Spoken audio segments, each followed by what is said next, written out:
absolutely anything to be on TV. Welcome to the 1990s, seen as the decade where Britannia's finally cool, where post-pub telly dips its pinky into the grossest of stunts. Where primetime entertainment has us all enjoying chimps dressed as Nazis. Where puppet stars look off their beaks performing to drug-influenced dance music. Oh my God! Where we can once again laugh at retro stereotypes because now they're ironic. Where the £1 million drop means something very different. It has actually passed a store. I've never had to check a lavatory pan for some shit. And where discussion shows allow actors to really make their point. Why should you forgive yourself because a boy falls before you? Don't understand. All this was broadcast on TV, and we watched it. Had we all gone out of our heads? Or was it all right in the 90s? Whoa! Bye-bye.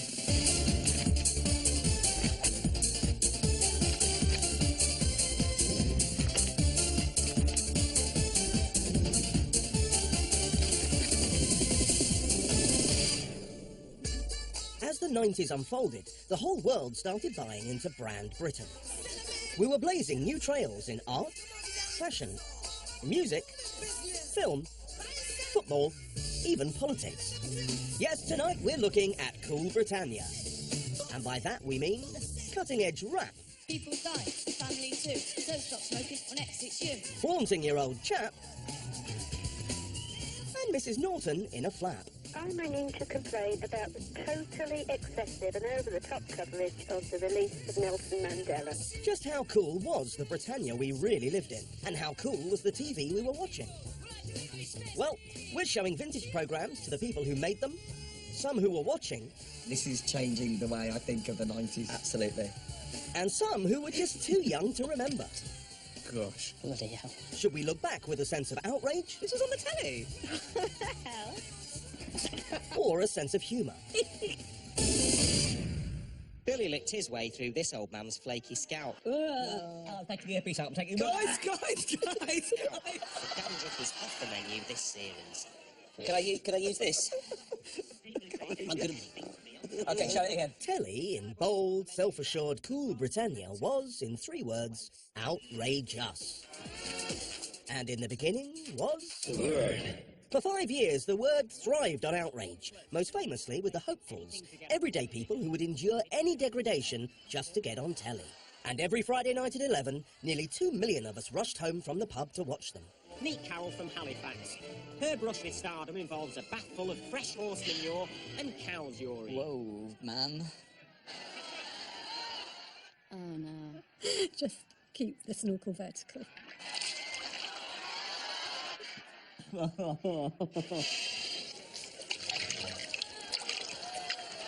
It's just horrible. Yeah, you're right. Meet Simon Ewan, an 18-year-old business studies student from London who wants to be an entrepreneur. To give him a taste of stardom, we served him up a bowl of toenails fresh from the chiropodist and garnished it with a few corns and verrucas. Bon appetit, Simon. Slightly retching. No, I've got a limit. I found my limit.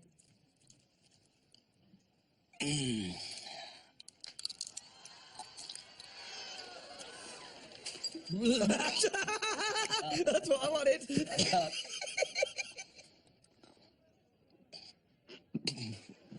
I'd do anything to be on TV. All the viral videos that grip us and disgust us and entertain us secretly at work on YouTube are all these kind of things. So in 1 hour-long show, you basically had the future of all media. There was a lot of that sort of behaviour going on. It was sort of, can you be madder than me? This "I'm mad, me" mentality was part and parcel of a movement that would come to dominate the decade's telly. In the 1990 World Cup, England footballer Paul Gascoigne famously bared his emotions before millions. This good-humoured crisp advert had fun making light of this, and we all fell for this new, sensitive man, in tune with his feeling. Of course, when he released his pop records, we soon realised that Gazza could be just as boorish as the rest of them. Oh, man. This one, charting at 31, showed us the real Gazza in all his bare-chested burping glory. Just seemed a bit camp. Bit camp? Surely not. I mean, was it specifically for gay people to listen to? Yeah. Wayne Rooney would not release a single now, would he? Football, this wouldn't be the career path anymore. He's getting his body out a lot. Oh, it's so, like, macho that it really just goes back around again. Crikey, Gazza. Football, boozing and laryness were back in vogue. The right-on, equality-conscious new man of the late 80s gave way to the resurgence of the bloke. The new lad culture had arrived. The new man and the lad are kind of Jekyll and Hyde figures, aren't they? Both of them rather unreasonable and unrealistic representations of what men are like. Gazza became the poster boy for hot new lads mags like Loaded and FHM. And inevitably, shows like BBC Two's Ladtastic Fantasy Football League followed. Baddiel and Skinner merged roundy flatmate humour with obsessive fandom. We would be doing jokes and comedy and cultural references about football and pornography. Stuff like that. In a way that, although it would be self-aware about what you could and couldn't say or what you were supposed to not be able to say, it would still say those things. The lads had their own sitcom, Men Behaving Badly. Frankly, Tony, you don't turn down a 17-year-old girl guide with buttocks like a racehorse. That was the thing about this sort of laddishness and men behaving badly. You were a bit of a bloke, but you were also a bit pathetic. But that was quite funny. We're never quite sure at one moment whether we're laughing with them or at them, which we mostly are with the women, and we're on their sides because these guys are useless. You're obnoxious, arrogant, and self-obsessed. So? I suppose you think it's easy being a man in the 90s? I don't know. Shall we ask one? It's a quest. It's a quest to find where masculinity should settle down. The lads even had their own TV night out, with 2 million tuning into Chris Evans' chat and music show, TFI Friday. Just like any stag do, the late repeat had team members stripping their kit off and showing their helmets to total strangers. In the 90s, was everyone drunk the whole time? They must have just been drunk.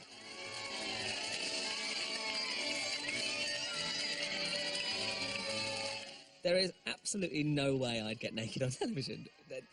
No, it's not okay. Like, if you want to see that, message me on Grindr like a normal person.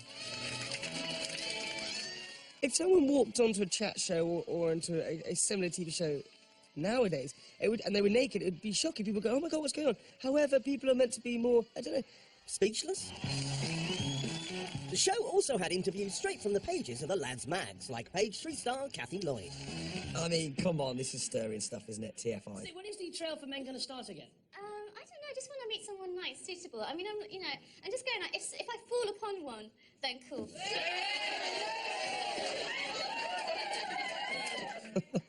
I can remember watching that as a kid and thinking, this is so cool, Evans is the man, he's living the dream, and obviously now in hindsight you kind of go, yeah, what a ledge. No.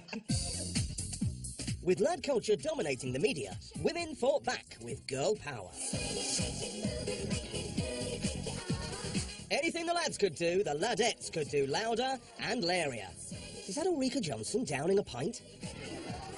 And at 11 p.m. on Friday nights, they had their very own version of Women's Hour, Channel 4's The Girly Show, as garish and as raucous as this title sequence suggests. They put me going like that and us being real ladettes, just coming out of a male strip bar at 6 o'clock in the morning, having downed about 8 pints. I've been thinking about getting a tattoo, but I'm a bit queasy about needles. Do it! Go for it! Do it and get this as well! And each week, Sarah Cox, the woman who now presents a pottery show, laid into one hapless man with barely restrained brio. Poser whose cheesy grins and perfect pecs make him look like every neighbour's bin boy rolled into one. It's Peter Andre.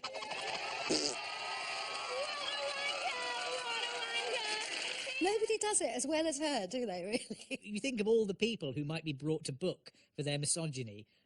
Peter Andre doesn't seem like public enemy number one. You get your six-pack out more often than Gazza on a bender, and your pop-flops are a vomit stain on the chin of the charts. Sarah Cox would sashay off into her little dressing room and write a most fantastic wanker of the week, and it just took my breath away every time. Well, you've been stuffed by the girlies, because Peter Andre, you are tonight wanker of the week. I loved what she used to do with her, all that No, she didn't do that, did she? I just added that in. Oh, well. First thing we have is the tabletop seductive dancing competition. Back at the Word, Katie Puckrick, the girly show's spiritual sister, presented a wild child contest, judged by Piers Morgan and Peter Stringfellow. And continuing the cavalcade of stars, we have Freya. Freya, young, free and single. She was caught by her teacher smoking pot at the innocent age of 15. The only thing that makes this awkward is the presence of those two sleazy men on stage. Just 15 years old, and she's already been expelled from school 3 times. They've all been expelled from school 3 times. Yeah, it's because the Word was filmed during the day and a week. Only people who've been expelled who could actually attend. We test the skill that all wild children must possess, which is the ability to change quickly from their party clothes into their school uniforms. I'm riveted by this. Like, I don't feel like I've ever seen this in my entire life. Familiar with the task. So, I am... This is an exercise in... Aghast, and... You've got to have the knack for peeling in confined spaces. Glued. Something that some of us are born with. There'll be a few exploded zippers and seams after tonight. It feels bad. I don't feel good at the moment because I loved the 90s and this is changing the way I think of the 90s. Absolutely. We want our judges to make the final decision because extra points should go for groping, fondling, and dancing and We changing. don't want anyone with any brain to win this, so we've had a long think about this. I mean... Which it proves one thing. Piers Morgan has actually got more likeable as the years go on. The interesting thing about watching that clip is that it's sort of simultaneously celebrating and damning humanity. Even early on Saturday evenings, ITV was swarmed by lads and ladettes. 15 years before Take Me Out, there was Man Oh Man. Welcome back to this cardboard jungle clearing we call Man Oh Man, where frankly with these Amazons in our audience tonight... These guys arrived so full of themselves, and within minutes they were just reduced to rubble. OK, girls, 2 must go. Come and get them! The female audience voted which unlucky lad would get dumped by a Man Oh Man model. Oh, the Man Oh Man dancers, yes.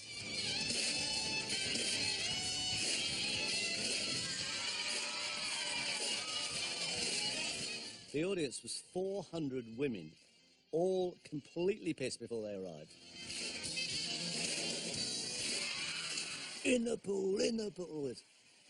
They were terrifying women. And when the ladettes got home from all that partying, they needed something to watch. This was on the telly. And now, Elvis, the time has come. Well, I want you to get naked. Shown very late on Fridays, the student quiz Naked Elvis had an Elvis impersonator stripping. Oh, my! This is the most tragic show I've ever seen. One of the things we lack these days is sort of pub hours, where people do stumble back into their homes half past 11, 12 o'clock and need nonsense. Weigh 12 stone. The lads and ladettes became so dominant in the 90s that even educational telly had to be bright, loud and in your face. So when Channel 4 allocated a 9 p.m. Thursday slot to encouraging healthy lifestyles, it was done as a game show, including a British TV first. And let's play Who Gives a Shit? No.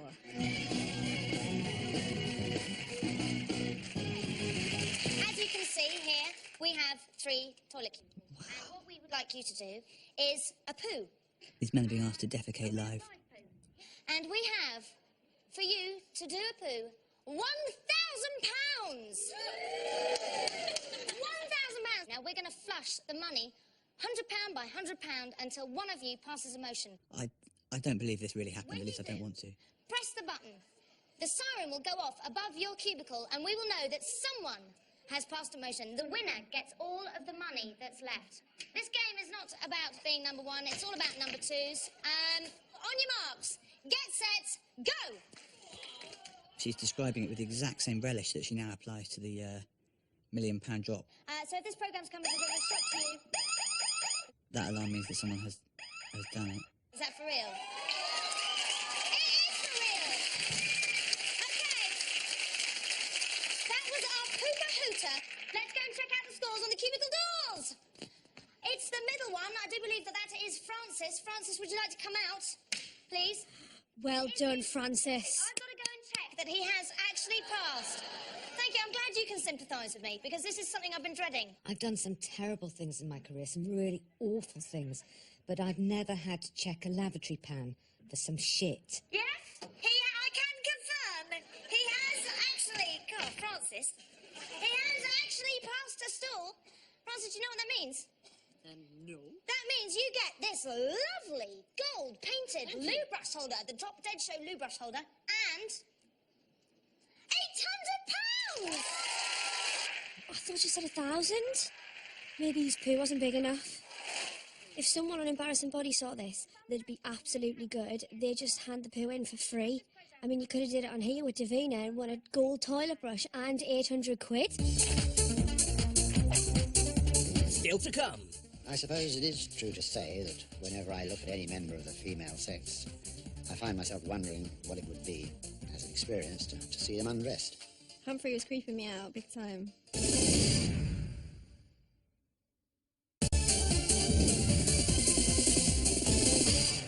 Welcome back to the 90s. At the 1993 Conservative Party conference, John Major had a dream. A tidy, polite dream. Time to get back to basics. Back to basics? Well, what could be more basic than this new spin on a great old family favourite? Next question.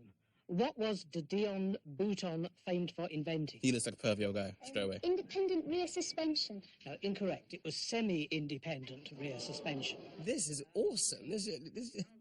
They're just going to strip. Oh, please. Gosh. That's why you get it wrong and you have to take off...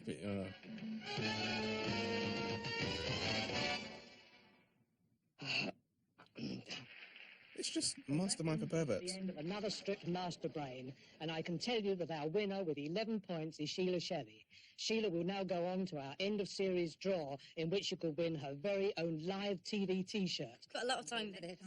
This is really good TV.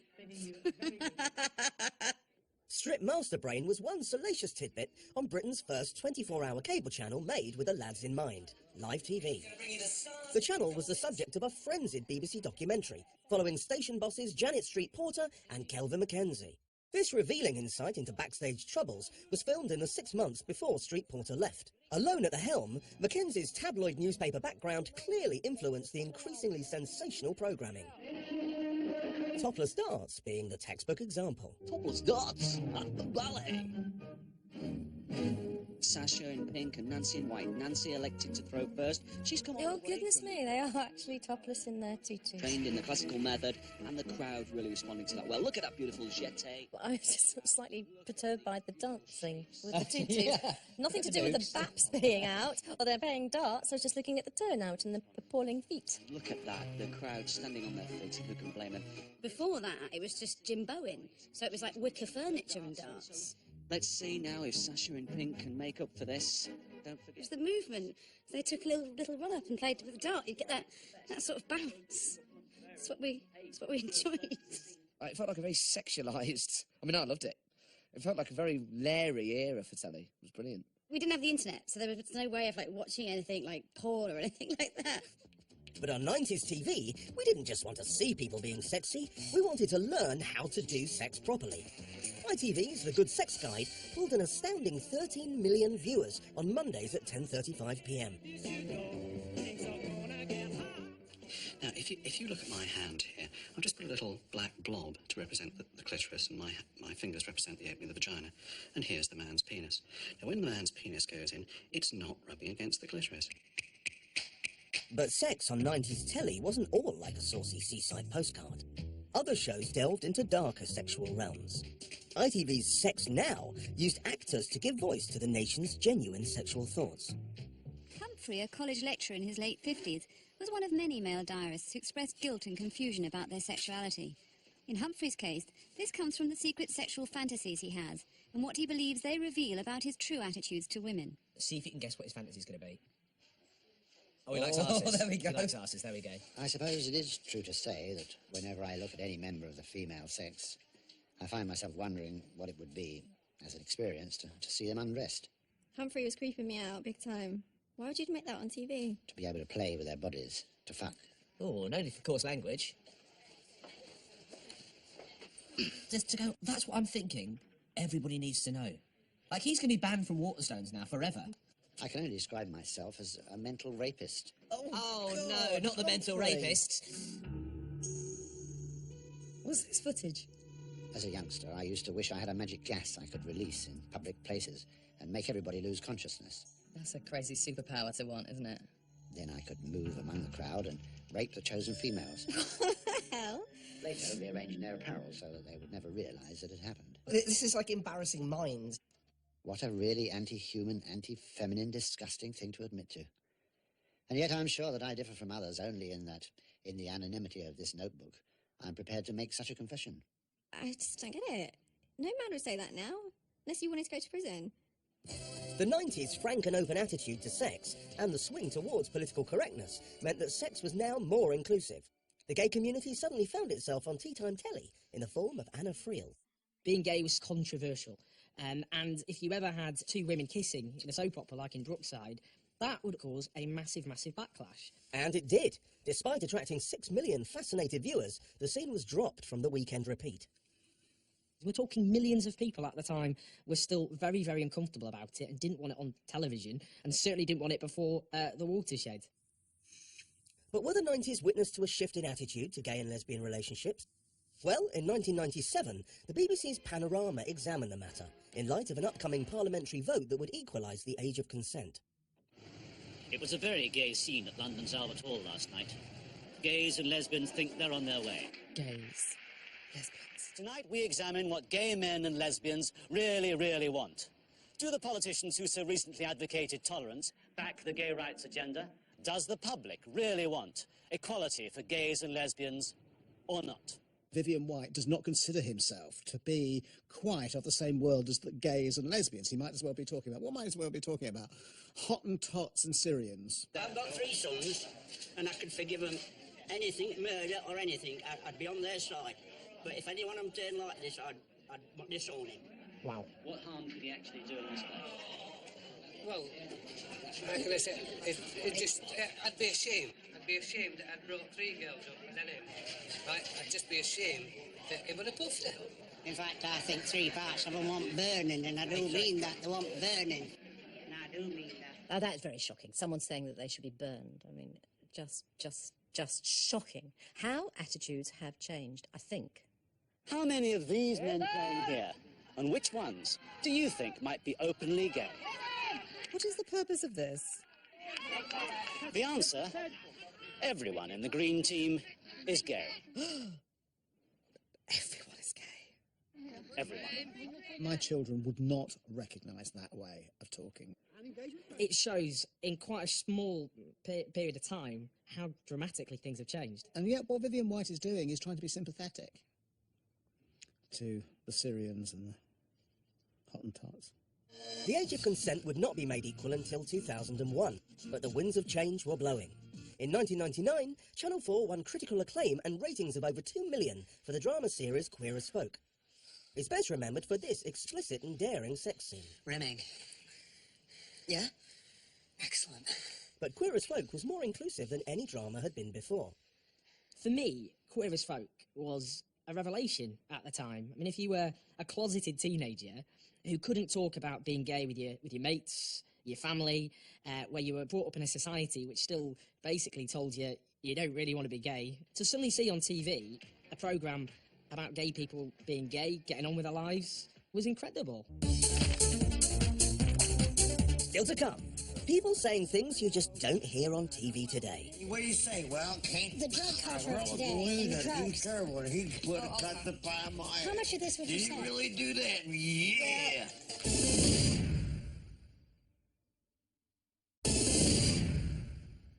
Welcome back to the 90s, when we might have thought the battle for political correctness on TV had been won. Yeah, maybe not. Yeah, he's a good boy. Bite Des. No. Sorry. It's really bad, isn't it? He's lived it all. Look, he's got it. He's not going to let that go. Where did you discover him? And then Up the Amazon. For me, when Des says, "Where did you find him?" Freddie should have said, "Berlin, in a bunker." That would have been funnier than the Amazon. The Amazon doesn't really work. You haven't followed through the joke, Freddie. Is the Umi-Tingi tribe? the Umi-Dingi tribe. Yeah. They're only little fellas, you see. They're only 3'2". Yeah. And when they jump through the long grass, they go, Umi-Tingi. That had been approved, and somebody in wardrobe sewed swastikas on the monkey's costume. You know, it was thought through. Somebody thought that was a good idea. It's unforgivable. It's just awful. I think the idea that you shouldn't laugh at those things is a really wrong one. That's exactly what you should do with them, because that's how you undercut the power of those very bad things. While the old stereotypes persisted in the 90s, a spoonful of knowing irony made them palatable. In the absurdist sitcom Father Ted, they were piled upon one another until they became hilarious. I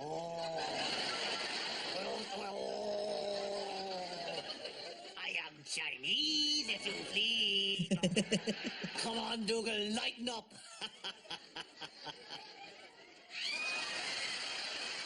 I think in the 90s, irony emerged as a way of surreptitiously enjoying racist and sexist humour. Irony was a kind of pass for doing these things. In the 90s, irony wasn't applied only to race and gender gags. With a knowing look, comedians could find the funny at the expense of the working class. I want to split up. Oh. I'm the only mum on the estate with a living partner. All the other mums look at me like, you know, like I'm a bit of a tit. Poor people increasingly got a bit of a hammering. You saw that with Wayne and Waynetta Slob, and that was the beginning, if you like, of a word chav, which only became fashionable in the noughties. But was it cruel to laugh at working class laziness? I should be a single mother by now. It's embarrassing for the kids. They get teased by the others. You've got a daddy, you've got a daddy. Good comedy is quite an acute social commentary, and yeah, you know, one of the things that's gone wrong in British society is wholesale family breakdown. Frog Mella came up to me the other day and said, "Why haven't I got a brown sister like all the other kids?" Nearly broke my heart. All the other mums have got at least one brown baby, and I want one. The writing's great, but then when it starts to get when you're bringing racial stuff into it, it's like, oh. And for that, I need a big black man, and that ain't you, Wayne. I'm going to give them the benefit of the doubt, say they were making a good point. Just because I like Harry Enfield and Kathy Burke, and I'd like to think they weren't sneering at poor people. That seems to be laughing at its subject, not defending its subject. In the 90s, we had Harry Enfield and the Slobs, and now we have Benefit Street.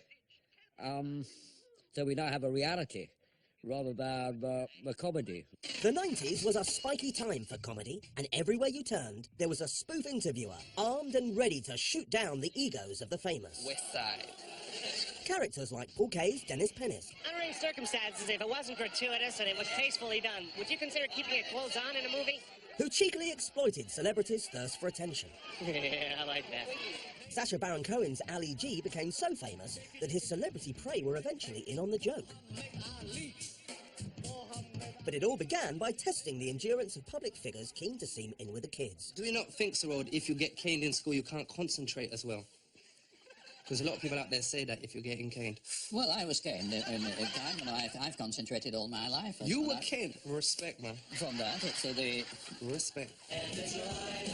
Caroline Aherne played a character called Mrs. Merton, an old dear whose barbed interviews on her BBC Two chat show were veiled by a superficial sweetness. You are racist, aren't you, Ben? Yes. See, some people I like, some people I don't. Kind of, okay. The one thing you have to say, he was fairly honest about the way that he felt. Hands up in this audience. Who'd like Bernard more if he wasn't racist? Me. Let me just see. There you Now are. that's a majority. You see, Bernard, we'd like you more if you weren't racist. What do you think about that? They all get all upset about it all. See, these people think they're English because they're born here. That means if a dog's born in a stable, it's a horse. That is a pretty cringe-making piece of telly. Her interview with comic Bernard Manning demonstrates the generational clash. Subtle irony versus brutal honesty. Our troops died at Dunkirk, and Anzio, and Arnhem, and Monte Cassino. Lots of black people died in those Not at battles. Dunkirk, my friend. No. Places. The Commonwealth Army was fought absolutely Oh, they through the did, war. they did. Indians, Yes, they Africans. did, but not for us. They fought for themselves. You see, Richard Wilson, I mean, looking, although he really would rather he wasn't actually in the studio and making a defence about Commonwealth armies and... There's no package at Dunkirk. Oh. Did you just say that on TV? No package at Arnhem. The right to offend is, I think, a more important right than the right not to be offended.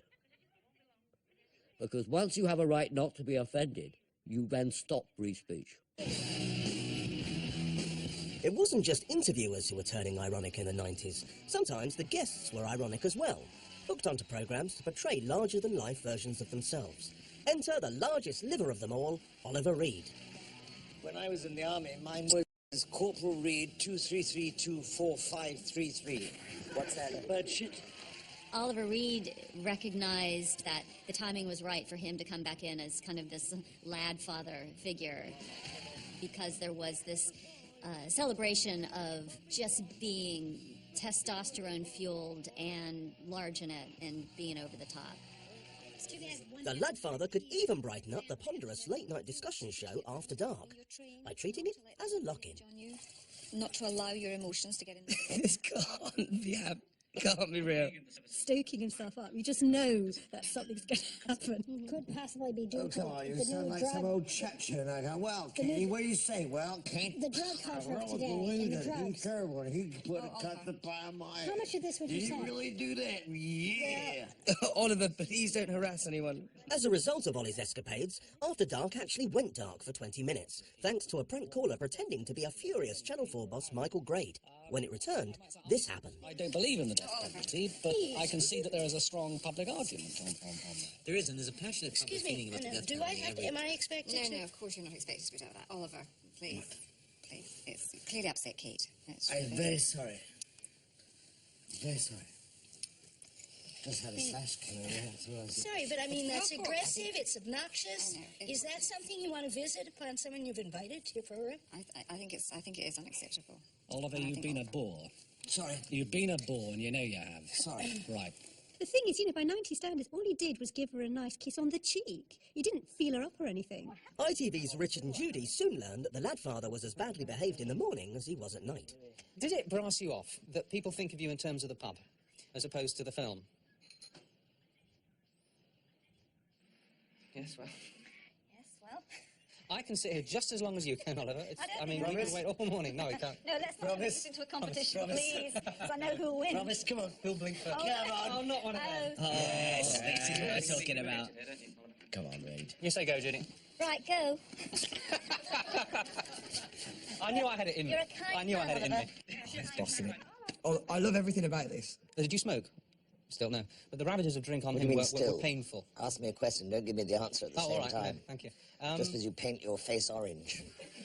You've been saying that all morning. Judy works very well with him. Richard is a man threatened. He's a man threatened. He's a man about to be cuckolded. If you're going to be privileged enough to behave like a gorilla or a monkey or... Sorry, Oliver. I didn't mean to interrupt your flow. Stop tittering, girl. Bangy, bang, bang, bang, bang. Go on. I pulled your missus. Him showing up in his leather jacket and demonstrating his excesses. Actually, that was kind of a before and after picture. He was like the after picture of, like, don't let this happen to you, lads.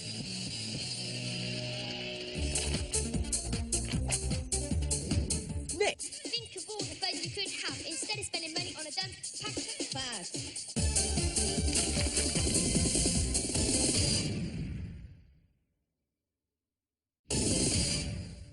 welcome back. On the 11th of February 1990, Nelson Mandela was released from prison in South Africa after 27 years. Coming towards us now is Winnie and Nelson Mandela. Nelson Mandela, tall, grey, blue-tied. It signalled the end of the epic struggle against apartheid there. With over 500 million viewers worldwide, it was one of the most significant, unforgettable news stories ever televised. But what did this lady think? I'm ringing to complain about the totally excessive and over-the-top coverage of the release of Nelson Mandela. I don't know who on earth thought this was momentous enough to break into the Antiques Roadshow. I assumed it was something important coming up. This is Norton there and all those other callers, just some of the many that have called to complain about yesterday's coverage of Nelson Mandela's release. I really like the Antiques Roadshow, and if they were just about to announce how much the picture had been worth, I'd have been a bit peeved. None of the programme was actually lost because the BBC did continue with the broadcast later on. On the line now to express her views about that newsflash is Jess Patterson. What's your complaint? Because surely you got to see the rest of the Antiques Roadshow. Yes, indeed I did, but I was annoyed that the Antiques Roadshow was interrupted by the speech of Nelson Mandela. God forbid Middle England is deprived of the Antiques Roadshow. Eamon Holmes looks really hot there. What was the point of it? What was the point, Jess? What was the point? Where was the balance in the news? Well, how could you get more British than a woman phoning in from Falmouth to say that the release of Nelson Mandela has been overdone because it's interfered with the Antiques Roadshow? I should tell you that about 95% of the calls today agree with what Jess has had to say. So, while viewers of the Antiques Roadshow were able to express their disgust on BBC One's viewer comment show, Open Air... Oh my God, not Mandela again. Another group was banned from saying anything at all on British telly. From 1988 until 1994, broadcasters in Cool Britannia were forbidden by law from airing the voices of Sinn Féin and IRA members. But it was okay to dub their words, with voice actors saying exactly the same thing. This word, permanent. Well, you and the people in Britain need to ask what this is about. And so, for a BBC One observational documentary revealing all about everyday life inside Northern Ireland's Maze prison, this happened. Because of government restrictions, some passages of this programme are voiced by actors and have been subtitled. Here, the prison's catering officers are discussing a problem with the IRA spokesman on food. The thing about the sausage rolls, they're getting smaller in terms of the size and all that there, you know. We're so used to growing up with that stereotype of sort of the Sinn Féin Northern Irish accent talking about we will not come to the table. We will not be in discussion until the sausage roll situation is sorted out. You know, it's just fantastic, isn't it? The quality's still all right. They're getting a bit small, you know. Such dialogue is a recent innovation. Wow, that's my immediate reaction to that. The big issue, sausage rolls are getting smaller. There's two things you put on. The stir fry for the main meal last week and the fish cod type thing. I would like a nice actor to be voicing my words now. There are probably Sinn Féin leaders who thought it was a blessing that they had an actor voicing what they were saying. In any other situation. Well, it's obviously absurd, but it's the battle between the BBC and ITV and the government. And it was just a crazy sort of blunt instrument, but beautifully undermined in that clip. The thing about the sausage rolls. That really showed up the absurdity of it. This was Cool Britannia's coolest form of expression, pop music. But when it came to rap, however, the Americans were way cooler. But in the 90s, if you really wanted to express yourself, you had to at least try to throw down, even if it made everyone else throw up. The 8:15 from Manchester was a BBC One Saturday morning kids show in a regular feature called Rap Attack. OK, next on the Rap Attack we have a crew from Cheltenham who go by the name of the Untouchables. Kids were invited to address current issues through the medium of rap. It was based on a Swiss format called Yodel Attack. Catchy title there. You had 2 chances, but you blew it. You saw teacher coming and you knew it. Said, hey teacher, mind if I smoke? You meant it as a laugh, but it was no joke. Oh, I love a Bristol accent. It was actually Cheltenham. Teacher said, stop, have you no spite? It's ruining your house and it's ruining your life. Think of all the fun you could have instead of spending money on a dumb pack of fag. Started to cry and said, okay, I'm going to stop smoking today. Now he's fit and healthy too. He stopped smoking. Can you? He's really in time, isn't he? Have you no spite? It's ruining your house and it's ruining your life. Think of all the fun you could have instead of spending money on a dumb pack of fag. You got to laugh because one guy's really good at rapping, right? His timing's bang on the number, and the other guy, he's not as good with his timing. That's so cute and so bad at the same time. Even Irish telly went on the Rap Attack, with Hazel O'Connor and a team of DJs on The Late Late Show, rebroadcast by Channel 4 as an afternoon show. Presenter Gay Byrne, I've had a few of them, was the first to introduce the Beatles on television, so this must have felt not the same. Welcome, please, for Rap Against Rape.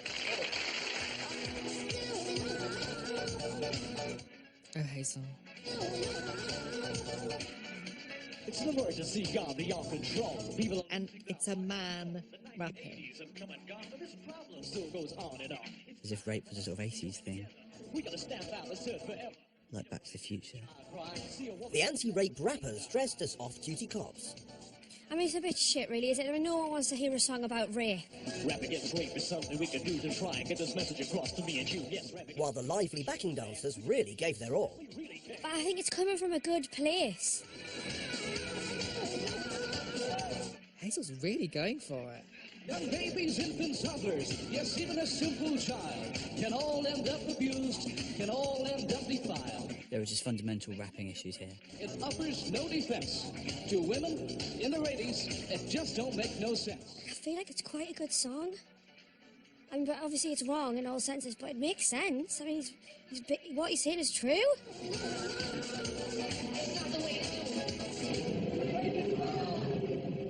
A lot of rap has been criticised for being quite irresponsible where women's rights are concerned. But on the other hand, people enjoy the actual rapping. Here we see a kind of parallel universe where rap is concerned with morals, but none of the people doing it can rap properly. It's the 90s. They haven't got Facebook or anything like that. They're just trying. Oh, I don't knock them. In the 90s, when we weren't busy rapping, we were out raving. All night long. And then we'd spend the morning chilling out in front of children's TV. Keith Harrison Orville went raving mad on BBC One's Saturday morning kids show Going Live, selling themselves as the child-friendly alternative to Shaun Ryder and Bez. Jumping on the bandwagon with a bird. You can. You can.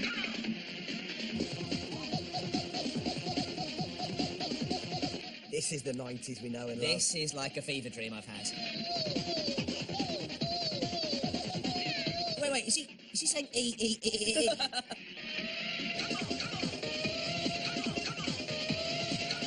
The idea of Orville wishing he could fly, not because he's like OD'd on something that will get him high, but actually because he just doesn't have any wings. You know the really controversial bit about this clip is that he's got his hand up the bird's arse.